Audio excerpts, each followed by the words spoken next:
Le message le plus important, c'est que le premier tour, ça a été la victoire de l'Union, très clairement. Le second tour, ça doit être la victoire de la mobilisation. Ça veut dire tout simplement que si les indépendantistes se mobilisent pour aller voter et que vous, simplement, vont voter ceux qui ont déjà voté au premier tour, eh bien, on est mort dans la deuxième circonscription. C'est ça la réalité.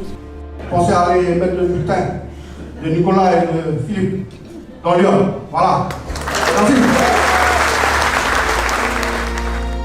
Merci à tous d'être là. Je suis très heureux de voir autant de monde, autant de responsables politiques.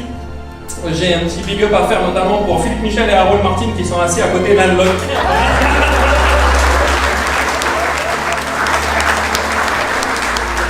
Moi, franchement, ça me touche. Les gars, vous êtes beaux, changez pas. Quand on dit dans nos discours avec Philippe Dunoyer, il explique très bien, qu'on veut l'égalité entre tous.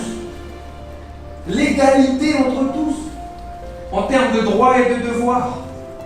Que ça ne soit pas une ethnie qui soit au centre du dispositif, mais le Calédonien. Le Calédonien au sens large. Nous, on défend l'intérêt des Calédoniens, de la Nouvelle-Calédonie. Et faites-nous confiance avec nos mots différents. Pour que si même eux, des fois, ils tâtonnent un peu, on va leur rappeler des choses. Du Noyer comme ça, et moi comme ça, et vous allez voir, ils vont bien comprendre que nous, ce qu'on veut, c'est la France, la paix, le vivre ensemble, et qu'on ne cédera pas là-dessus. Merci à vous.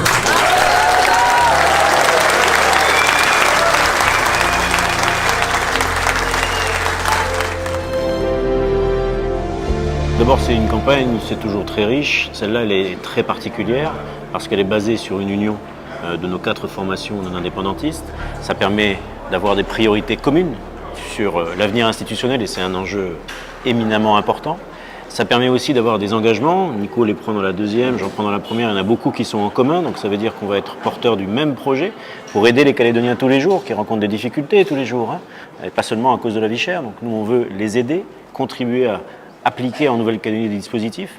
On pourra le faire si bien sûr on est élu et si on inscrit et on s'inscrit dans une majorité, la majorité présidentielle. Très important de le faire comprendre aussi à ceux qui nous regardent. Notre projet, c'est pas celui de Nicolas et de Philippe, c'est le projet des Calédoniens, c'est le projet pour la Nouvelle-Calédonie, c'est un projet d'ouverture, c'est un projet d'avenir. En face de nous, on a des candidats indépendantistes qui sont sur la fermeture, sur la poursuite du gel du corps électoral, sur on négociera en bilatéral et pas avec vous.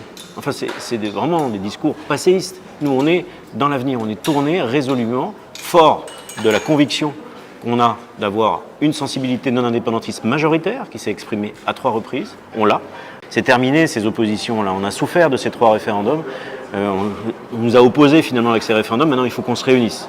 Et il faut mettre fin au processus de décolonisation. Aujourd'hui, le message le plus important, c'est que le premier tour, ça a été la victoire de l'Union, très clairement.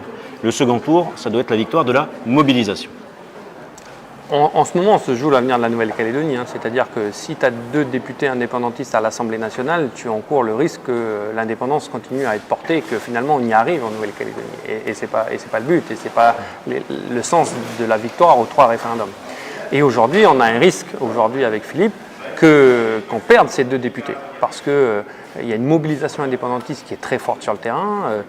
Il y a des systèmes de bus qui sont organisés, des systèmes de procuration qui sont organisés, il y a les groupes de pression comme ils appellent, le Sénat coutumier, chose incroyable, qui est une institution aujourd'hui qui est censée être neutre, qui est censée représenter la coutume, qui est censée être au-delà de la politique, aujourd'hui se politise comme elle l'a fait pour le référendum, et cette fois pour les législatives. Donc on s'attend à une méga mobilisation indépendantiste assez législative, et aujourd'hui, rien ne nous garantit et rien ne garantit aux Calédoniens que les loyalistes seront représentés à l'Assemblée nationale alors qu'ils sont majoritaires en Nouvelle-Calédonie, y compris avec le dégel du corps électoral, puisque nous sommes dans une élection où finalement le corps électoral est dégelé. Je rappelle que tout le monde peut voter, on ne le dit pas assez, mais les exclus votent à ces élections législatives, ils peuvent se mobiliser.